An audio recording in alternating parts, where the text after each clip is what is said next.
ninga salio boy. Ah, na Mélisse Ododo. O Mélisse Ododo putain. O mela ngo.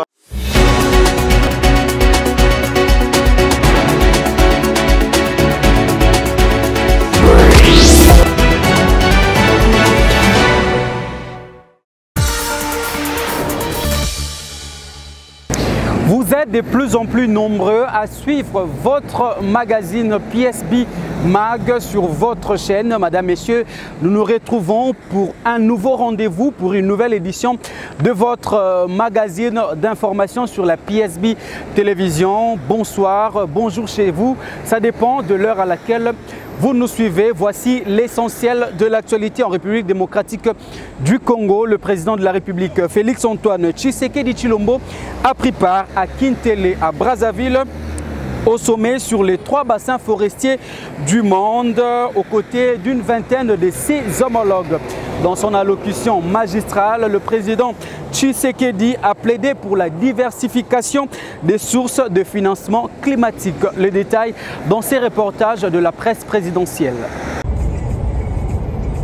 C'est dans la banlieue de Brazzaville, au berge du fleuve Congo, que le sommet des 3 bassins forestiers du monde a été organisé. L'hôte du sommet et président de la commission climat du bassin du Congo attendait une vingtaine de ses homologues du bassin de l'Amazonie et du Bornéo-Mekong. Finalement, seuls ses pairs africains ont répondu à son invitation. Arrivé en début de matinée à Brazzaville par l'aéroport de Maya-Maya, le président de la République, Félix-Antoine Tshisekedi Tshilombo et la distinguée première dame ont pris la direction de Kintele pour ces travaux. La cérémonie d'ouverture a été marquée par une série de prises de parole des chefs d'État et autres dirigeants. Chacun, dans ces termes, a démontré que les 3 massifs forestiers constituent les poumons de la planète Terre face à l'urgence du réchauffement climatique. Très attendu à la tribune, le président Félix-Antoine Tshisekedi Tshilombo a rappelé que dans cette lutte commune, la République démocratique du Congo joue un rôle particulier au regard de la richesse de sa biodiversité. La République démocratique du Congo plaide pour la diversification des sources de financement climatique, entre autres le développement d'un marché de carbone juste et équitable, comme mécanisme de gestion durable, aussi bien dans les 3 bassins forestiers tropicaux que des autres massifs forestiers du monde. En effet, ce rôle stratégique que joue la République démocratique du Congo dans la lutte contre les changements climatiques n'est plus à démontrer. Avec plus de 62% des forêts du bassin du Congo et environ 70% de ses tourbières, plus de 52% des réserves d'eau douce de l'Afrique, sa méga biodiversité classée 5e au rang mondial, mon pays qui a pris toute la mesure de sa responsabilité naturelle et historique, entend assumer son leadership environnemental et climatique naturel ensemble avec ses pairs de tous les bassins. Aussi,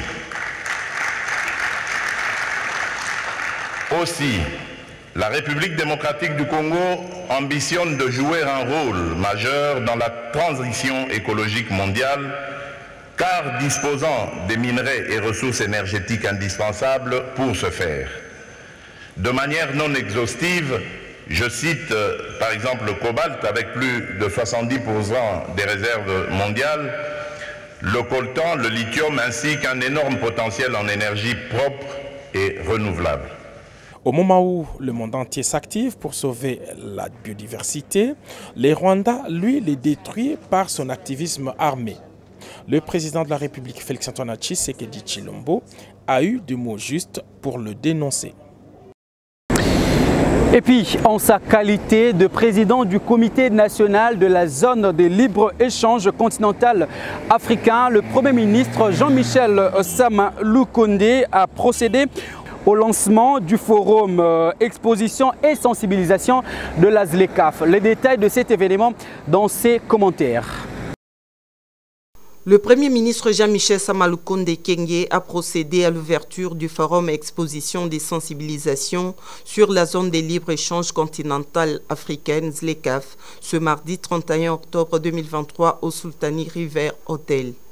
Dans son discours d'ouverture, Le Premier ministre a souligné l'importance de la mise en œuvre de la ZLECAf. En sa qualité de président du comité national de la ZLECAf, le Premier ministre Jean-Michel Sama Lukonde a révélé que le gouvernement de la République se plie continuellement à l'exigence d'associer autant que possible toutes les parties prenantes concernées dans la mise en œuvre de cette organisation africaine. Le thème de l'Union africaine pour l'année 2023 est l'accélération de la mise en œuvre de la zone de libre-échange continentale africaine, ZLECAf.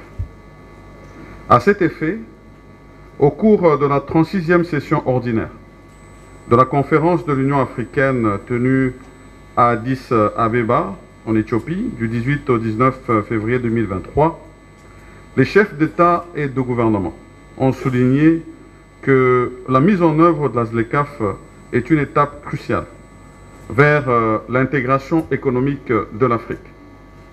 Ce qui implique, ont-ils précisé, la nécessité d'inclure les questions relatives à la mise en œuvre de la ZLECAf dans tous les travaux aussi bien de l'Union africaine que de ceux des États membres dont fait partie la République démocratique du Congo.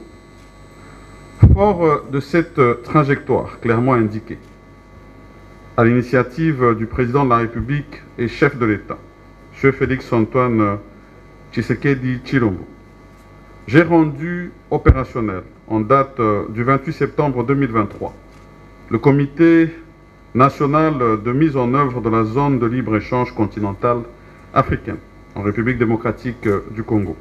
De son côté, le ministre du Commerce extérieur, Jean-Lucien Boussa, a fait savoir que l'objectif de ce forum est de sensibiliser les parties prenantes congolaises du secteur public et la société civile sur les opportunités offertes par la ZLECAf. Il faut noter que c'est par la visite des différents stands que le Premier ministre a quitté le lieu de l'activité. Parlons processus électoral à présent. Plus rien ne pourra empêcher la tenue des élections générales en RDC au 20 décembre prochain. Les bulletins de vote personnalisés sont déjà imprimés en Corée du Sud par l'entreprise Miru System. Et pour s'en rendre compte, une délégation de la CENI a été dépêchée sur place. Les détails dans ces papiers signés, votre rédaction. Le processus électoral se poursuit sans désemparer en République démocratique du Congo dans le strict respect du calendrier électoral en cours. À moins d'un mois du jour de vote, le président de la centrale électorale, Denis Kadima Kazadi, a dépêché une délégation à Séoul en Corée du Sud où sont imprimés les bulletins de vote par l'entreprise Miru System. Parmi les innovations de ce cycle électoral, ces bulletins de vote sont personnalisés et portent un QR code relatif à la circonscription électorale à laquelle il sera utilisé. Cette délégation, conduite par le directeur Jean-Baptiste Issipo, a palpé du doigt et de visu toutes les étapes qui concourent à la fabrication de ces bulletins, à savoir l'impression, la vérification minutieuse des détails, les conditionnements avant la mise en carton, la palettisation, le filmage et l'entreposage dans une zone tampon qui sera suivie de l'exportation vers la RDC via l'aéroport international de Xi'an. Il s'est dénoté que chaque palette compte 32 cartons et chaque carton contient précisément 15 paquets de 250 bulletins de vote. Le président de la CENI, qui tient mordicus à la bonne tenue des élections générales de manière transparente, suit de très près chaque étape de ces processus afin que chaque lot de bulletins de vote corresponde précisément à la circonscription électorale où il est dédié, d'où les indications qui y sont marquées avec tout le détail pour faciliter le déploiement. Rendons-nous à présent dans la province du Nord Kivu où plusieurs éléments M23 continuent de déposer les armes et se rendre au FRDC. Un autre lot a été présenté à la presse par le lieutenant-colonel Njike Kaiko Guillaume, porte-parole du gouvernement provincial du Nord Kivu. Ces ex-M23 déplorent la maltraitance dont ils ont été victimes de la part de leur commandant rwandais. Suivez ce propos recueilli. Et depuis ce jour-là, je n'ai plus revu ma famille. Dans cette guerre à laquelle nous avons participé ici au Congo, les corps des militaires rwandais qui mouraient au front étaient rapatriés pour enterrement au Rwanda. Mais ceux de nos frères congolais avec qui nous étions dans les M23 étaient abandonnés pour être mangés par des chiens dans la forêt. C'est lorsque j'ai vu que la situation devenait insupportable dans la rébellion que je me suis rendu au FARDC. La guerre que nous menions contre les militaires des FARDC nous a coûté tellement cher, car nous essuyions chaque jour des tirs et les militaires RDF qui nous aidaient nous mettaient toujours à la première ligne pour que nous mourions pour des raisons que nous ne connaissions pas. La seule grande motivation qu'on nous donnait, c'est qu'une fois que nous prendrons la ville de Goma, nous serons riches avec de bons salaires. En lieu et place de nous donner des salaires, ku M23 nikajirandre ku FRDC paske nilikuwa natatizwa na bashefu yangu. Huko walikuwa wananitatiza kunipika kukula hakutukulake, nikaona mie ile maisha sitaiweza, nikatoka huko. Hatukukuwa nalipiwa, ila tu walikuwa natumoralize ke tutalipiwa tukisha kamata Goma na minere ya Rubaya. Kumwanzo tulikuwa tunabaanimia, lakini kufatana na vita jinsi lijiderule tukaona hawana nguvu, kitumaini kwao kikakatika, cho tukabatoka. Mimi ninataka FRDC niintegre ili nigombanie nchi yangu na niokoe wandugu zangu ambapo wanatatizwa na jeshi ya Rwanda. Moi, Nkurunziza Juvenal, je sensibilise les militaires du Rwanda à ne pas sacrifier leur vie pour les intérêts personnels de Kagame. Ça ne sert à rien. Ils demandent aux militaires rwandais de venir piller la richesse du Congo, les minerais, avec la couverture de venir protéger les Tutsis qui seraient marginalisés en RDC. Cela n'est que mensonge, car le pillage des minerais est la vraie raison de cette guerre. Quittons la province du Nord Kivu pour celle de l'Ituri voisine. Sachez que la RN27 dans la province de l'Ituri est désormais réouverte après les attaques des groupes armés locaux et étrangers dans la région. Le gouverneur militaire de cette province, le lieutenant général Luboya Kansama Johnny, a inspecté cette route d'intérêt économique dans sa province. C'est une route d'intérêt national, la RN27, qui relie Bunia à l'Ouganda en passant par les territoires de Djougou et Mahagi, route qui mène également vers le Soudan du Sud via les postes frontaliers de Kengezi Base. Après les opérations de nettoyage menées par ces troupes, le gouverneur de l'Ituri, le lieutenant général Johnny Luboya Nkashama et son adjoint, le commissaire divisionnaire Alonga Boni Benjamin, sont allés rassurer la population et constater des visu la reprise effective du trafic sur cet axe routier coupé autrefois et à plusieurs reprises par des groupes armés, sémant ainsi la terreur et la désolation parmi la population.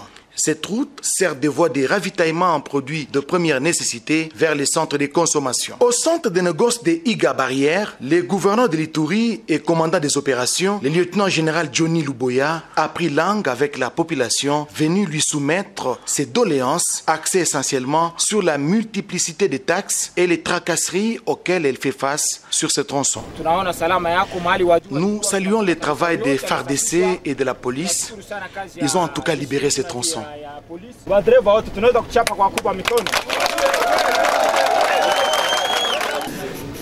La population, il faut dire que il faut que nous créions ce que nous disons, une confiance, que nous reconstruisions cette confiance. Je crois que s'ils sont arrivés à ce point, quelque part il y a eu ce qu'on appelle une rupture de confiance. Maintenant nous allons reconstruire cette confiance. En me voyant, ils comprennent l'intérêt du commandant suprême et que donc je leur demande de collaborer. Ça fait longtemps. Moi j'étais ici en 2012. Et en 2012, quand je suis arrivé ici, c'était pour aller au FRPI, à Guéti là-bas. C'était pour le même problème. Et voilà que je reviens ici 9 ans après. Je crois que cette population est fatiguée. Fatiguée, fatiguée. Et ça, il faut que les gens comprennent. Il faut que les gens comprennent que la population est fatiguée. Et nous aussi, nous avons déjà compris qu'elle est très fatiguée. Spécialement moi qui étais venu ici pour faire cette paix encore en 2012. Donc, je leur demande tout simplement la collaboration. Qu'ils ne suivent, que la population ne suive pas la voie de sirène. C'est-à-dire tous ces, je ne sais pas moi, ces gens qui vont leur promettre des trucs. Non, s'il vous plaît. J'ai eu beaucoup d'informations de Kinshasa. Il y a des gens de mauvaise augure, des oiseaux de mauvaise augure qui sont en train de dire ici, non voilà, attendez seulement, on fait 1 mois, on cache nos armes, après 1 mois il va repartir et nous allons reprendre. Jusque quand mes frères? Hein?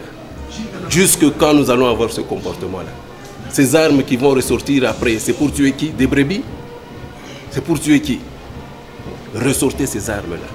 Il y a des fonds pour ça. Il y a le DDRC qui va venir. Ne pensez pas que je vais partir dans 1 mois si vous n'avez pas arrêté. Je serai là. Et ça, je vous dis. Et je serai sans état d'âme. Sans état d'âme. Pour ceux qui veulent bien coopérer, nous allons passer. Nous allons partir avec eux. Nous allons cheminer ensemble. Mais ceux qui ne veulent pas, spécialement les groupes armés étrangers, ils ne sont pas chez eux ici. Ils doivent quitter. Ils doivent vraiment quitter. Et pour la population, je leur demande la collaboration. Je ne suis pas venu ici pour tuer la population. Je suis venu ici pour leur donner la paix. Rien que la paix. Sur son chemin de retour vers Bunia, les cortèges de l'autorité provinciale a été stoppé net par la population qui tenait à tout prix à communier avec les nouvelles autorités. Expression de joie doublée d'un vœu ardent, celui du retour effectif de la paix et la sécurité sur l'ensemble de la province, comme le veut le commandant suprême de FARDC, Félix Antoine Tshisekedi Tshilombo. 6 éléments de la milice Codeco capturés, plusieurs armes AK récupérées. C'est le bilan dressé par les forces armées de la République démocratique du Congo après un affrontement avec les groupes armés négatifs dans cette province. Les détails dans cet élément de la presse militaire de l'Ituri. Le FARDC ne renonce pas à leur serment de défendre la patrie jusqu'au sacrifice suprême. Voilà qui justifie les différentes offensives menées au front nord et sud dans les territoires de Djougou et Irumu en province de l'Ituri, ce qui a permis la neutralisation des 6 éléments des groupes armés, AK et d'autres armées blanches. Dans le village Ala, situé à 35 km au nord-est de Djougou Centre, secteur de Djouna, groupement de Walendu Piti, l'armée congolaise a également imposé sa puissance sur un groupe de la milice Codeco qui a perdu 2 de ses éléments neutralisés par le FARDC qui, comme partout où ils passent, ont récupéré une arme AK-47. Sans surprise, une autre prouesse de l'armée loyaliste a été actée au front sud de Irumu où un groupe de la milice FPIC a été mis en déroute lors d'une patrouille d'attaque menée dans la zone Massia Ndongo-Nyakoundé à 52 km de Bunia, chefferie d'Andisonga, en territoire d'Irumu.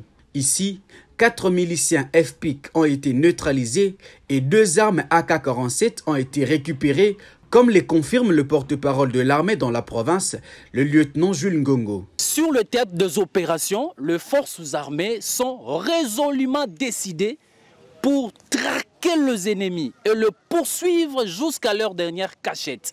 Et partout où ils seront, nous serons là et ils seront délogés. Ces opérations sont menées à la lettre et à l'esprit au respect de règles internationales, humanitaires, mais aussi les règles d'engagement qui constituent notre critère du succès au sein de forces armées. Ces résultats, combien satisfaisants, renforcent davantage l'engagement du commandant des opérations et gouverneur militaire, le lieutenant-général Loboya Kanchamadjoni, qui est résolument déterminé à neutraliser tous les groupes armés locaux et étrangers qui tardent à déposer les armes et rejoindre le programme de désarmement, démobilisation, réinsertion communautaire et stabilisation, PDDRCS en sigle. Tout à fait autre chose, c'est déplacer en bateau sur le fleuve Congo est un vrai casse-tête, surtout particulièrement pour les marchands quittant la périphérie de Maluku pour se rendre à Boende dans la province de l'Équateur. Nos reporters Aristote Ndombele et Joël Kayembe ont embarqué avec eux pour vous faire vivre ce qui se passe dans ces embarcations privées. Suivez ce reportage.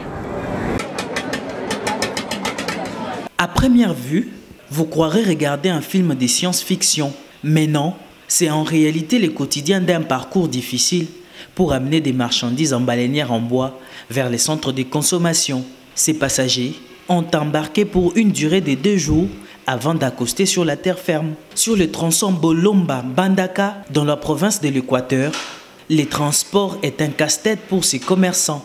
Ce n'est pas bien. Et ça fait bien na ba condition ya boye ozomona toza étouffé que mokonzi ya mboka ye fati béton.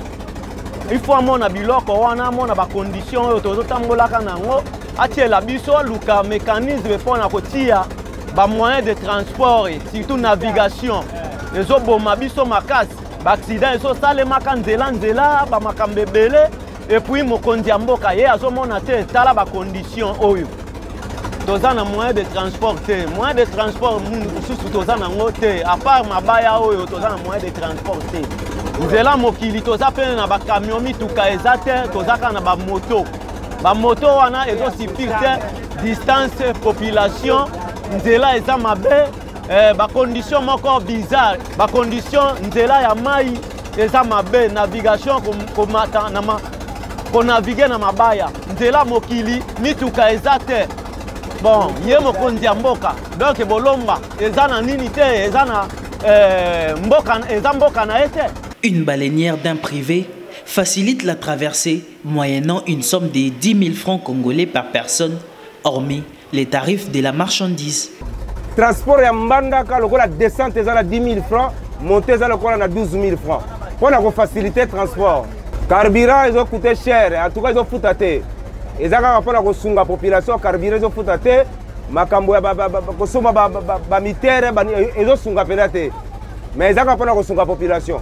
C'est-à-dire kilométrage nango to banda kwa lolanga eza na 75 km, to bandi Mapoko Boyeka eza na 35 km, ko banda Mapoko Boyeka Losombo eza na 45 km. À peu près le kilométrage, donc 150 de kilométrage, ils ont fait ça. Histoire de navigation, malgré tout l'état, la navigation nocturne même, tu profites de la conjoncture du pays. Parce que tu as des zando. Donc tu as des zando, tu as des zando, Pour les responsables du commissariat fluvial, les responsabilités sont partagées. Les baleinières en bois, auparavant, on ne comptait pas ça, parce que ça ne tenait même pas de titre. Mais à un certain temps, l'État a vu et il a manque à gagner, tandis que ce sont des opérateurs économiques qui exploitent l'État. L'État aussi doit gagner. On les a autorisés à avoir des titres, mais ils ne respectent pas pour en avoir. La majorité de tous ces commandants-là des baleinières, ils ne sont pas formés. Ils doivent être recyclés d'abord par l'école de la navigation. Ils doivent avoir les brevets de l'école de la navigation. Mais la majorité des commandants des baleinières, on les ramasse comme ça. Ils commencent à conduire sans tout avoir des normes. C'est ça qui cause des problèmes. Parce que la majorité des gens là, ils ne sont même pas engagés selon la loi de la navigation. Ils n'ont même pas de contrat à l'égard de ces armateurs là qui l'utilisent comme étant des travailleurs. On l'utilise comme étant des temporaires. Donc ils font tout ce qu'ils veulent, les armateurs là. On le considère comme des gens là un peu, je ne sais pas comment dire moi. Donc ce sont les gens qui ne sont pas conformes avec la loi. Nous accompagnons d'abord vision des chefs de l'État, nous sommes derrière lui, nous l'appuyons avec tout genre des idées bonnes qu'il a en tant que père des nations. Le commandant suprême, nous demandons auprès du gouvernement. Il faut que le commissariat soit doté même d'un engin flottant comme canot rapide. Ça nous facilitera un peu de faire les patries parce que nos collaborateurs qui ont des unités, ils ne nous facilitent pas, ils ne nous aident pas à la tâche. Les risques météorologiques, des collisions, des maladies sont les principaux dangers auxquels s'expose la population en voyageant dans des conditions non appropriées. Et en cas de naufrage, il est en effet difficile d'avoir des secours rapidement. C'est à travers ces voyages de nos reporters que nous mettons un point final à cette session d'information. Merci à vous tous de nous avoir suivis. Merci surtout de liker, de commenter, de partager cette vidéo. PSB Mag vous revient très prochainement avec le même plaisir mais avec beaucoup plus d'actualité. À très bientôt.